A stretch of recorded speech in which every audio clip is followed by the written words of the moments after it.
Okay, we're going to look at some garments here, just overall shape and then kind of sewing details on them. This is a huipil. It's from a town called Chicahuaxtla in Oaxaca, Mexico. It's all hand woven.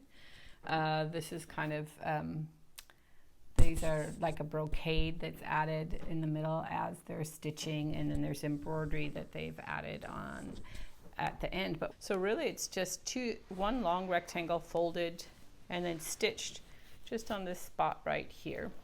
And then there's a neckline. But see, what's cool about this when they're hand weaving these is they can hand weave exactly to the width of the finished piece. So if they're making a large, they weave it a little bit wider, and if they're making a small, they weave it a little bit narrower. And then you don't have to finish the edges, you don't have to have selvages. You can see the selvages are all finished on this. There's no hem because it's all been woven to that shape. And this is another garment that's from a town called San Antonino, also in Oaxaca. This is all hand embroidered, handmade crocheted lace, and then there's a thing on the bottom that's called deshilado, which is where you've actually pulled the thread out and then gone back. The pink thread, they pulled the weft out and then gone through and wrapped it with the turquoise thread, and so it makes this transparency that's pretty awesome.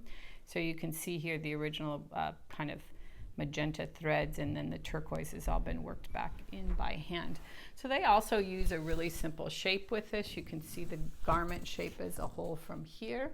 And I'm going to show you the details of how it's made. So the yoke, you can see, is just a rectangle with a curve cut out. Again, you don't get to cut a curve because of the project, but basically this is a very simple shape. The sleeve is another rectangle. It's just been stitched onto it. They do a lot of the stitching work first and then stitch them over together. The bodice has a piece in the center. They've been able to take the fullness, and they want more fullness in the center, so they do this little smocking stitch where it's all gathered up and stitched, and that's a way of pulling this, getting some fullness in, so the fullness of this part is attached to more flat part of the yoke. So that's a way to put the fullness where you want, is you make a seam where you want the fullness to start, and you have a flat piece before that. And then I also wanted to call your attention under the arm. This is actually just a square that's been folded in half, and it's been fit around the corner. It's tucked into the seams. You can see it there, front and back, but be able to lift the arm up and down, and that's what this allows you to do. It allows your arm to move up and down. If this were just a square stitched in there, you'd either have a really wide arm because you need that width to have the movement up, or if it was very tiny, you wouldn't be able to move and you wouldn't be able to put your arm down.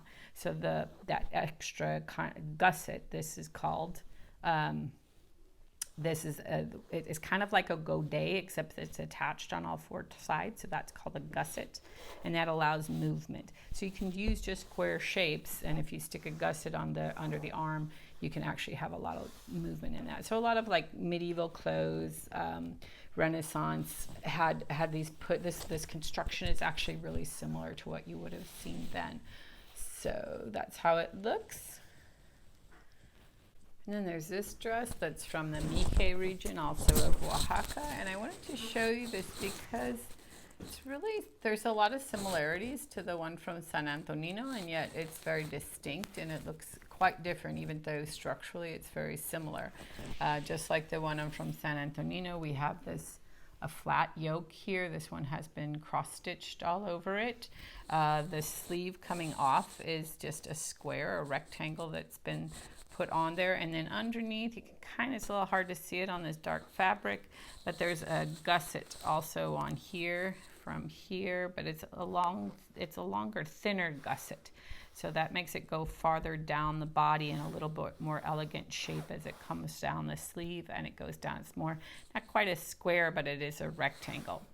There's also another piece that's put around this neck here. The yoke ends right here, and then there's another piece put around here, also a rectangle. There's nothing cut on a curve here. And the fabric on this is super soft. I don't know if you can see that, but it's a cotton, and it just kind of melts, and you can't see it in the video, but the touch, the hand of it is just really fabulous. It's super, super soft. Okay, this is another really great piece. It's just made from rectangles. I believe it's from Kazakhstan. And it's a band. It's just rectangles, but it's squeezed together just a little bit as it fits into this belt. It's quilted, several layers, which makes it nice and thick. It's got batting in there, and then it's stitched together. And then the outside has this additional, it's like binding in there, and then all this stitching. It actually makes the piece hang really stiff, so it has this great weight when it hangs. If you notice, I often am talking about the weight of something. It makes a big difference in the garment and how it hangs. Super simple shape, rectangle, basically a rectangle. This has a curve cut here, so that's not legal for the project, but you can just make that a straight edge. And just lots of great little details on here, and then all that stitching and thing is it's like just this amazing garment, and super, super simple construction. How it goes on is so you can see there's these panels down here at the bottom, and it's made into a single piece, these rectangles, and then it's stitched into the waistband up here. And I'm going to show you the inside. It's a wrap skirt, or a wrap, I'm not sure it's exactly a skirt. It's kind of like a belt. And so there's a button here. It opens up, and on the inside it's really great, and you can see there's a second button in there. It's also a really great manner of construction. Is not always doing like zipper in the front and buttons and overlaps, but just two pieces overlapping each other, wrapping, and a button to close it is a really clean and really beautiful and kind of organically integrated closure. They've done like little bindings for the holes, for the buttonhole, which makes it look really great. And even the inside is lined beautifully and all finished. You don't see any raw edges or anything. This is just a really gorgeous garment.